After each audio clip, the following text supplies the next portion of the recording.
Hello friends, welcome back to the video. चलिए, आज के इस वीडियो में हम डिस्कस करने वाले कल मार्केट किस तरह से प्लान कर सकते हैं ट्रेड करने के लिए। इस वीडियो में हम डिस्कस करने वाले दो इंट्राडे स्टॉक, निफ्टी और बैंक निफ्टी के एनालिसिस को, जिसके बिहाफ पे कल हम अपने ट्रेड को प्लान करने वाले हैं। चलिए आगे बढ़ते हैं, और आगे बढ़ने से पहले अगर आप हमारे चैनल पर नए हैं तो चैनल को सब्सक्राइब करें, वीडियो को लाइक करें। आगे बढ़ते हैं और बात करते हैं कि कल के लिए हमारा क्या प्लान हो सकता है। सबसे पहले हम बात कर लेते हैं कि अगर आपने पिछले एनालिसिस वीडियो को देखा तो बहुत ही अच्छा प्रॉफिट बुक किया होगा। साथ में मैंने आप लोगों से कहा था कि यहाँ पे ऑलरेडी हमें 5 red candles daily candle stick पे मिल चुके हैं, तो अब एक ग्रीन कैंडल का मैं वेट कर रहा हूँ। तो जिसकी वजह से मैं यहाँ पे भले ही सेलिंग साइड मोमेंटम तो आया, बट मैं सेलिंग साइड कैच नहीं किया, मैं बाइंग साइड कैच कर पाया, क्योंकि मैं पहले से ही आप लोगों को बताया था कि मैं थोड़ा सा बायस रहूंगा बाइंग साइड में, और बाइंग साइड अपॉर्चुनिटी भी बहुत ही अच्छी मिली है। मैं आप लोगों के साथ ये वाला पॉइंट शेयर करना चाहूंगा, ताकि आगे से अगर कुछ है कभी ऐसा होता है तो आप डेफिनेटली कैच कर सके। अगर हम देखें तो मार्केट यहाँ कहीं ओपन होता है और उसके बाद फिर आप देखें तो लगातार गिरते जाता है, और बिल्कुल बॉटम में आप देखें तो एक हैमर मिलता है। हैमर का मतलब क्या है? सेलर यहां से इसको लेके नीचे तक गए, लेकिन बायर्स इतने एग्रेसिव हो गए कि पूरे इस कैंडल को ओवरटर्न कर दिया, और इमीडिएटली इसका हाई भी ब्रेक हुआ। तो जैसे ही इसका हाई ब्रेक हुआ, यहां आप ट्रेड में एंटर कर सकते हैं, इसका लो आप अपना एसएल रख सकते हैं, और उसके बाद आप मोमेंटम को राइड कर सकते हैं। यही ट्रेड था जो मैंने कैप्चर किया था, उसके बाद कोई खास ट्रेड नहीं मिला। चलिए बात करते हैं कल के लिए क्या प्लान होगा। कल के लिए अगर हम प्लानिंग की बात करें तो आप देखेंगे कि यहाँ पे एक बहुत ही अच्छा थोड़ा सा नेट स्लो है, जिसकी वजह से लोडिंग में थोड़ा टाइम लग रहा है। चलिए अब आगे बढ़कर बात करते हैं कल के लिए। अगर हम देखें तो ये वाला एक पॉइंट है जो लगातार हमें यहाँ पे रेजिस्टेंस देखने को मिल रहा है। पहले यहाँ पे सपोर्ट लेके फिर यहाँ से फॉल आया था, इसके बाद यहाँ यहाँ फिर यहाँ लगातार रेजिस्टेंसेस ले रहा है।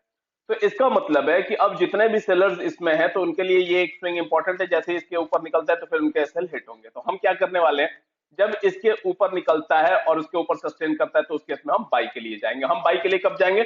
जब ये वाला लेवल क्रॉस होगा, डेट मीन की 4150 के ऊपर निकलता है, तो उस केस में आप 70 से 80 पॉइंट का एसएल देके और पहला टारगेट आप प्लान करेंगे 350 के ट्रेजेक्ट्री को, वो होगा हमारा पहला टारगेट। और उसके ऊपर निकलता है तो फिर डेफिनेटली हो सकता है कि हमें 400 फोर एक्सट्रीमली सॉरी 40,400 40,500 की ट्रेजेक्ट्री भी देखने को मिल जाए कल के ट्रेडिंग सेशन में बाइंग साइड में। तो इस तरीके से आप अपने बाइंग साइड के ट्रेड को प्लान करेंगे। बात करते हैं सेलिंग की। अगर आप देखें तो यहाँ से ये कॉन्टिन्यूस इसी पे सपोर्ट ले रहा है। अब अगर ये यहाँ से इस सपोर्ट को ब्रेक करता है और साथ में ये वाला जो इसका सपोर्ट है ये ब्रेक होता है, तो डेफिनेटली हम शॉर्ट कर सकते हैं। इसके नीचे निकलता है, 39,900 के नीचे निकलता है, तो उसके इसमें हम शॉर्ट कर सकते हैं।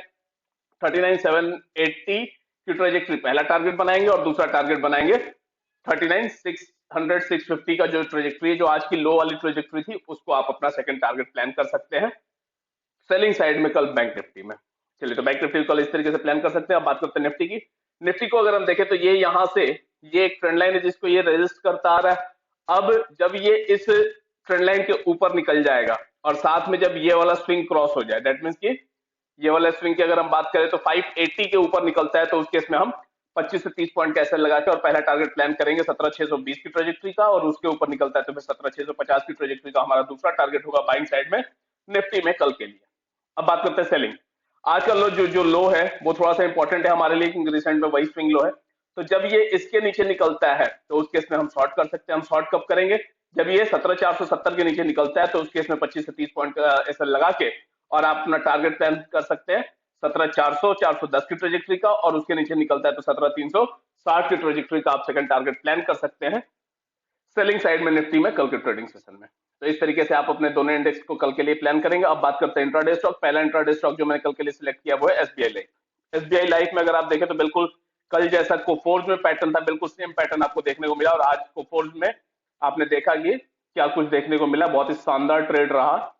जितने लोगों ने भी उनमें ट्रेड किया होगा डेफिनेटली बहुत ही अच्छे प्रॉफिट किए होंगे। हमारे टारगेट छोड़ी, टारगेट के बहुत बियॉन्ड चला गया था, बियॉन्ड मेरे एक्सपेक्टेशन भी गया था। इसमें एक्सेप्ट करने में कोई गलती नहीं है।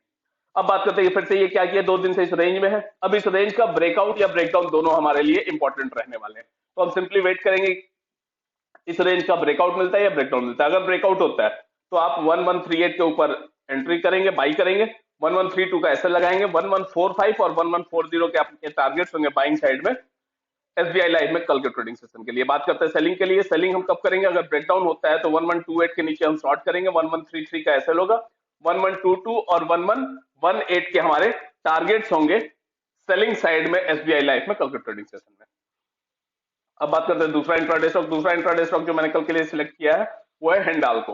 हिंडाल्को मैंने अभी आप लोगों को रिसेंटली स्विंग के लिए भी प्रोवाइड किया था, तो अगर आप उसमें पोजीशन बनाए होंगे तो या तो कॉस्ट टू कॉस्ट में होंगे या फिर थोड़े बहुत प्रॉफिट में ही होंगे, लॉस में होने के चांसेस नहीं है। चलिए बात करते हैं कि कल के लिए हमारा क्या प्लान होगा। अगर हम देखें तो ये कॉन्टिन्यूअसली यहाँ पे रेजिस्ट कर रहा है और मल्टीपल टाइम ये एरिया रेजिस्ट हो चुका है। तो अब जब यहाँ से ब्रेकआउट आएगा तो डेफिनेटली बहुत ही अच्छा बाइंग मोमेंटम आपको देखने को मिल सकता है। तो हम क्या करने वाले हैं, 438 के ऊपर निकलता है, 435 का एसएल लगा के 442 446 के आप टारगेट प्लान करेंगे। और साथ में जिन लोगों को ट्रेलिंग आती है वो ट्रेलिंग के साथ 450 455 के भी टारगेट्स के लिए प्लान कर सकते हैं। मेरा इसमें टारगेट थोड़ा सा बड़ा है तो इस वजह से मैं आप लोगों से कह रहा हूँ ट्रेलिंग अगर हो सके तो ट्रेलिंग भी जा सकते हैं। अब बात करते हैं सेलिंग की।